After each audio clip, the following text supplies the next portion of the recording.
Aujourd'hui, j'ai à cœur de vous parler d'une discipline spirituelle qui a peut-être mauvaise presse. Parce qu'elle a peut-être une mauvaise image dans votre vie, alors c'est peut-être pas vraiment présent, et c'est très très riche. Ça fait du bien à l'âme, ça fait du bien aux relations, à notre relation avec Dieu, et je parle de la confession. Quand je dis le mot confession, vous pensez peut-être à un confessionnal, vous allez voir un prêtre inquisiteur qui pose plein de questions, tout ça. C'est pas de ça dont je parle, c'est pas ça qu'on trouve dans les Écritures. Dans Jacques 5, Jacques nous dit « Confessez vos péchés les uns aux autres afin que vous soyez guéris ». C'est un passage assez complexe avec les anciens qui prient si t'es malade, tout ça. Je ne vais pas m'étendre sur tout le passage, mais je veux aller vers cette discipline de la confession qui vraiment restaure l'âme, restaure la communion avec Dieu. Et je vous encourage à intégrer ça, commencer à faire ça si ce n'est pas déjà présent dans votre vie. Qu'est-ce que j'entends par la confession? Je ne parle pas de celle d'aller confesser un péché à quelqu'un envers qui j'ai fait du mal, puis je vais aller lui demander pardon.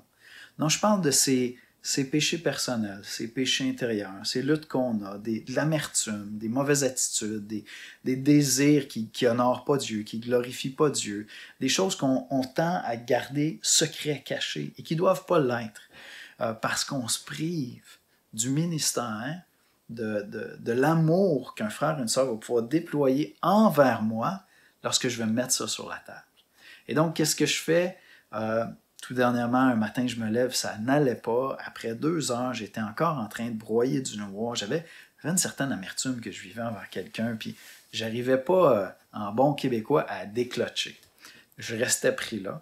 Alors, qu'est-ce que j'ai fait? J'ai appelé un ami chrétien, je lui ai dit « Écoute, je t'appelle parce que ça va pas, j'ai de l'amertume ce matin, puis je veux te le confesser, je veux que tu pries pour moi, je veux que tu aies un ministère envers moi. » Je lui ai raconté mon histoire, mais pas pour médire contre qui que ce soit, pour dire mon péché, mon combat à moi. Je ne trouvais pas une attitude d'amour, j'étais pris avec de l'amertume. Et puis, il m'a écouté, il m'a encouragé, il me rappelle l'Évangile. C'est l'occasion pour un frère ou une sœur de me rappeler que Dieu m'accueille, que Dieu m'aime, qu'il est en train de travailler des choses dans ma vie, que Dieu m'a déjà pardonné mes péchés en Jésus-Christ si je suis chrétien.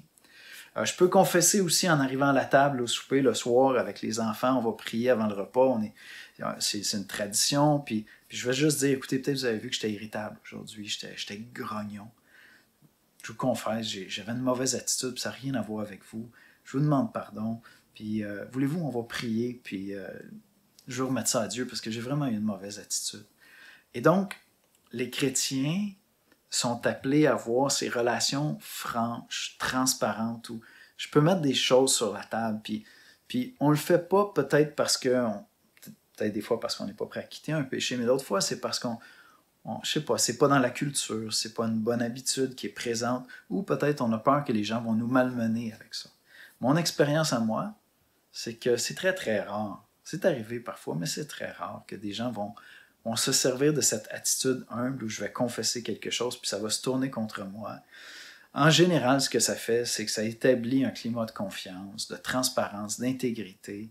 Et donc, j'espère que vous avez des relations semblables où vous pouvez régulièrement, je vous dis, il ne passe pas une semaine sans que je confesse un péché à quelqu'un puis je lui demande de prier pour moi.